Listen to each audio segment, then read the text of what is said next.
It is another somber Sunday as a drowsy Tom Petty shakes his head. Man, what is there to look forward to anymore?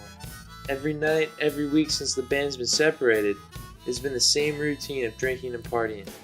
I can't keep this up. I'm getting old. Probably only have a few more good years left in me to move around and do as I do. Then it hit Tom that this day 5 years ago was the day that he and his band, the Heartbreakers, played a legendary 4-hour set at Bonnaroo Music Festival. Tom sighed. What I would do to go back and play in that field of 60,000 strong. With grimacing cheeks he rubbed his eyes, cushioned by the black eye mask still tightly fastened to his face. A weird sensation surged through the forehead and back and down his neck. The chills caused Tom to give a Southern Californian whoop. As he lifted his eye shades, he was blinded by a glaring purple haze. As he looked to the window, the source of the purple hue was discovered. His window behind him no longer showed a view of sprawling Los Angeles, but instead a messiah of purple bond. Man, I need to get out of here. Clear my head, Tom thought as he pulled down his suit, grabbed his handy guitar, and walked out the door. As he began walking down the sidewalk, his boring everyday life seemed to blur into a dull, dark blot around him. He felt himself almost illuminated, which prompted him to question what exactly he did last night. As he recounted through the events of West Hollywood the night before, he realized that he went to sleep fairly regularly. Must be one of those midlife crises thingamajigs. Maybe I need to get a bottle of water. Detox a little, Tom thought, as he turned his local corner store and grabbed a large bottle of aqua. As he went to the counter to pay for it, he realized that the only money he had in his suit was his lucky $10,000 bill.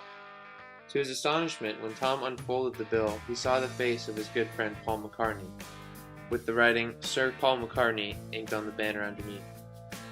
Feeling dizzy, lost in his thoughts of delusion, Tom melted into the wall, slouching as his behind made a loud thud as it made contact with the ground.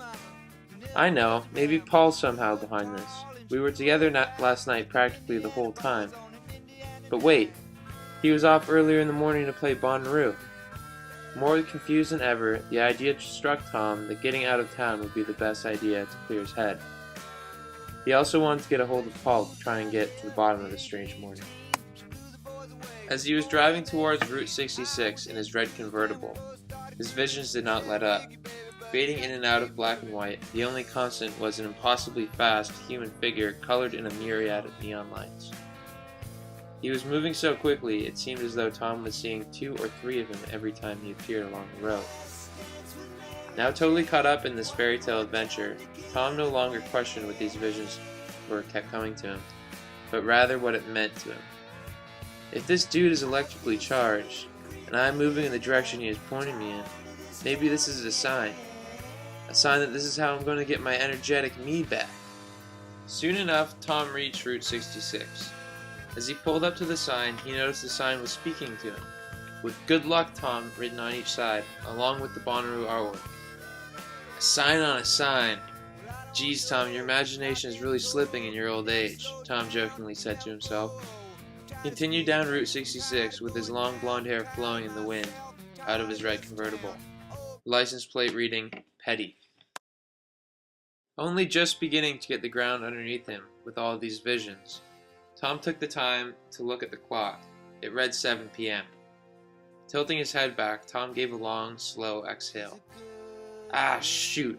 The show's in 2 hours and I'm still 3 states away. I'll never make it. Just as he finished saying that, an army jeep filled with soldiers and dogs peeled in front of his car on the road.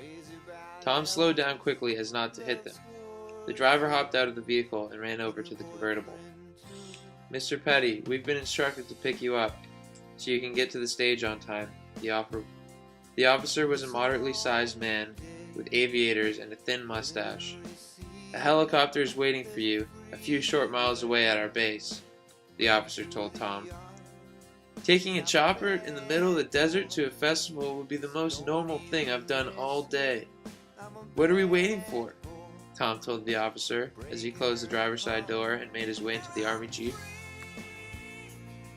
Almost 2 hours later, Tom caught his first view of the 2013 Bonnaroo.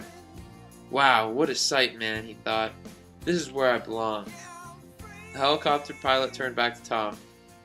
Alright, Tom, you set to rappel in 30 seconds? You ready? Tom looked up at the pilot. Yeah, brother, thanks for the lift. Tom rappelled down onto the stage behind one soldier.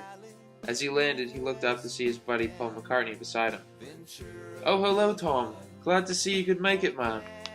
When he looked to his other side, Tom Petty saw a 20-something Bob Dylan walking on stage. This was just too much. Now he knew he was dreaming. Tom looked to see each of them and said, "Oh well, brothers, let's rock this crowd anyways."